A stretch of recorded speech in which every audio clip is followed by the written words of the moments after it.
um nome que está nessa equação que é importante a gente considerar é o José Luiz da Atena. Só que o José Luiz da Atena é um bom apresentador de televisão, enfim, consagrado, né, no programa que ele faz na Bandeirantes, e como a gente sabe quando ele vai ser candidato ou não, é quando ele aparece na TV, e como tem um tempo de que ele precisa se licenciar para poder concorrer, ele de um dia para a noite não está mais no comando do programa, que é o que está acontecendo agora, e pode ser que do dia para a noite ele volte à tela da Band, aí mostra que ele não vai ser candidato dessa vez. É praticamente assim que funciona quando se trata de José Luiz da Atena, né? E mais uma vez ele sinalizou isso, inclusive fez referência ao Joe Biden, disse assim textualmente: se Biden pode desistir, por que eu não posso? Pode, já desistiu muitas vezes e pode acontecer de novo, né, Deise? Mas eu queria fazer uma análise invertida aqui, depois, claro, se quiser comentar sobre a desistência dele, mas eu queria falar sobre a permanência dele. Vai que o Datena nos surpreenda e fique. Você acha que ele é pedra no sapato para esses dois nomes que são colocados como favoritos? Afonso, é engraçado porque tu falou o nome do Datena que o Cláudio Genésio até riram, porque todo ano essa história, né? Todo ano a gente falando do Datena e chega na hora e nunca acontece nada. Mas, enfim, ahn, eu acho que o Datena continuando no jogo vai depender de como ele vai fazer a campanha dele, né? A gente tem uma campanha eleitoral mais curta. O Datena, obviamente, não vai gastar o tempo dele se apresentando para o eleitorado, isso é um ponto positivo. Mas essa insistência dele de entrar na disputa e sair, entrar na disputa e sair, isso acaba tirando um pouco do capital político dele.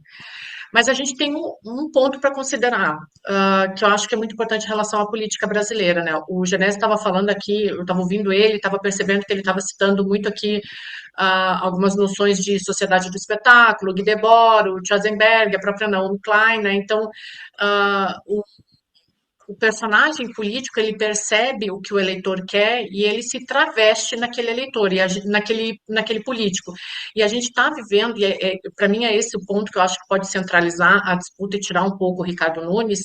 A gente vive numa sociedade reitero sempre isso, eu sempre falo do Debord, porque eu acho que o Debord explica muito bem a política, mas onde o que é bom aparece, o que aparece é bom. Aquele que sabe lidar muito bem com as mídias, que sabe lidar muito bem com os novos meios de comunicação, tem a tendência a se destacar, né, a se sobressair. Então, pelas características do Datena, eu acredito que ele pode sim causar problema, ele pode causar problema para o Ricardo Nunes, né, o Boulos é o maior representante da esquerda ali, então ele fica isolado nessa disputa, mas os votos da direita, da centro-direita, eles ficam bem complicados entre o Ricardo Nunes, o Datena e o Pablo Marçal, né? E aí eu vejo um pouco de vantagem nessa modernização midiática que existe no Datena e no Pablo Marçal. Aí só para a gente lembrar que nenhum desses dois, nem o Datena nem o Pablo Marçal, eles têm histórico político. E aí não tem histórico político mesmo, né? Não é que ficaram 30 anos na Câmara dos Deputados, não fizeram nada, e de repente, pai, eu não tenho histórico político. Não é simplesmente uma questão de narrativa, né? Eles são personagens oriundos de outros meios, né? O Datena é um grande comunicador, o Pablo Marçal veio das redes sociais. Então, e olha o que eles estão fazendo na maior capital do país, né? Eles conseguem sair com 10, 17 pontos percentuais. Então, eu acredito que pelas características que a gente tem, pelas características de exposição midiática, de saber fazer os meios de comunicação, e aí a gente tem que lembrar que, por exemplo, nos anos 80 e 90, os meios de comunicação eram TV e rádio, quem soube lidar com isso melhor depois da abertura democrática, que foi o Fernando Collor de Mello, conseguiu se eleger, a gente tem agora essas mesmas características, esse potencial da comunicação voltando, e quem lida melhor com isso hoje, nessa disputa para a Prefeitura de São Paulo, é o Datena e principalmente o Pablo Marçal, né? Se vão levar a Prefeitura, a gente tem que esperar o período eleitoral para ver como que vão sair as campanhas, para ver realmente se o Datena vai sair.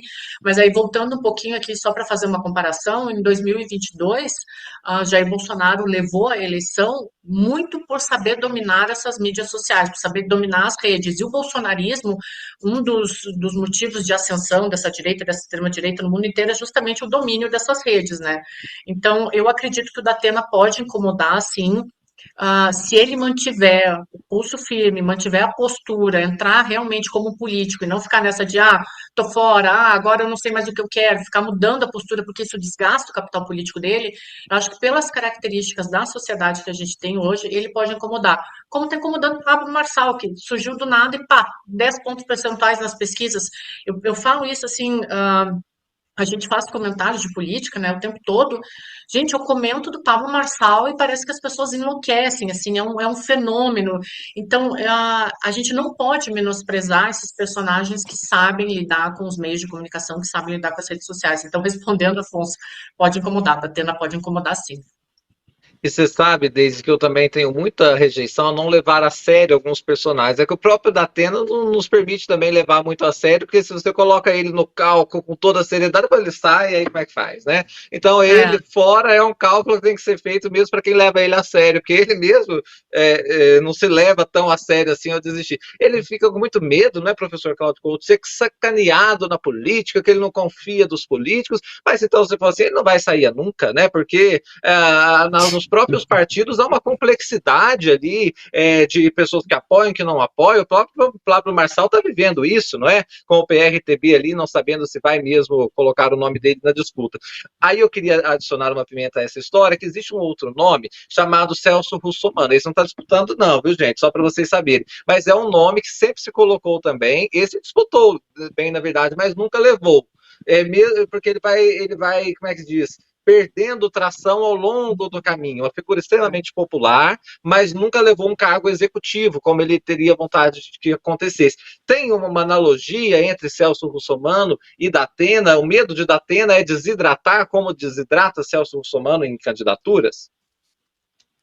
Olha, eu acho que tem uma similaridade entre os dois, se a gente considerasse que são dois comunicadores de massa, né? Duas pessoas que Sim. tinham aí programas de televisão com uma certa audiência, o Datena muito mais do que o Russomano, evidentemente, mas nem por isso o Russomano é de se desprezar com relação a essa audiência, esse alcance que ele teve ali ao longo de anos em programas de televisão. Então, acho que por aí você tem a similaridade. Né? E esse discurso um tanto quanto demagógico, né, de fazer média com a população, de aparecer como aquele que vou chegar lá e vai resolver todos os problemas, né, que era o caso do Russomano ali na sua patrulha do consumidor, seja no caso do Datena fazendo aquele discurso de incentivo à truculência policial, lamentando, enfim, a criminalidade, mas, enfim, sem necessariamente se aprofundar muito analiticamente na substância das questões. Então, os dois, desse ponto de vista, se parecem. Agora, talvez a similaridade pare por aí, né? Porque, afinal de contas, a gente está falando, num caso do Russomano, de um político de carreira, de alguém que já se elegeu mais de uma vez à Câmara dos Deputados, fez a carreira política, foi candidato a prefeito de São Paulo algumas vezes, e tudo bem, não ganhou a eleição, derreteu ao longo da campanha, mas foi lá e tentou, né? Eu acho que esse é um dado. E o Datena, até diria o seguinte, eu acho que o Datena vai novamente datenar, né? Ele vai provavelmente sair, como saiu até agora, e daqui a pouco diz que desiste. Se ele fala que o problema é se me sacanearem na política, então eu não fico, então ele já é melhor sair agora. Né? Porque é óbvio que algum tipo de puxada de tapete, algum tipo de rasteira, ele tende a levar, ainda mais sendo um neófito nessa área. Né? É um comunicador, se expressa bem e tudo mais, mas não está acostumado com esse jogo, né? E já desistiu tantas vezes que realmente fica difícil da gente levar a sério o Datena. Não pela sua capacidade de se comunicar com o público, de obter apoios. Acho que quanto a isso a gente precisa realmente levar a sério, assim como, né, a Deise falava aqui antes, o Marçal, né? Não dá para menosprezar alguém que logo de saída tem 10% da intenção de voto na cidade de São Paulo, né? E um sujeito que, se você for olhar substantivamente, né, também não é alguém lá com grandes realizações, né? Um indivíduo que, enfim, levou ali uma cambada de gente pro alto de uma montanha e depois precisou ser resgatado pelos bombeiros em algo que ele entendia que era um desafio, mandou um funcionário seu fazer uma maratona sem ter preparo para isso, o rapaz morreu. Quer dizer, tem muito mais ali o perfil de um charlatão do que qualquer outra coisa. Não obstante, a quem creia nele, né? A quem não só o leve a sério, mas tem ali por ele uma certa veneração. E aí ele chega forte assim na campanha. É claro que tanto um como o outro, né, se entrarem para valer nessa disputa, podem embolar o jogo, né? Se a gente considerar que os dois têm ali algo próximo dos 10% de intenção de voto nesse momento, isso não é pouco, tanto do ponto de vista do que pode haver de transferência de voto no eventual segundo turno, como daquilo que eles podem, eventualmente, ao longo da campanha, porventura, caso as duas candidaturas se confirmem, as duas por razões diferentes, são candidaturas duvidosas até esse momento, podem tirar voto dos demais. Acho que mais do Nunes, né, pelo que as próprias pesquisas que já foram feitas mostraram, do que do Boulos, né? Acho, pelo perfil, né, do eleitorado, pelo perfil do discurso que essas pessoas fazem. E também já atrapalharam a trajetória da Tabata Amaral, né, que vinha ali muitas vezes aparecendo como terceira colocada e tal, mas depois dessa situação, da entrada dos dois, ela caiu para a quinta colocação, né? Teve ali uma perda de percentual de intenção de votos. Então, claro, são dois nomes que embolam. Agora, precisa ver se eles vão realmente ser candidatos, né? Esse é o X da questão, mas o que eu sei é que o tempo dirá, não é, Deise? As horas estão passando e daqui a pouquinho vai ter que falar vai ser ou não vai ser. Enquanto isso, cabe a gente aqui mostrar os cenários possíveis.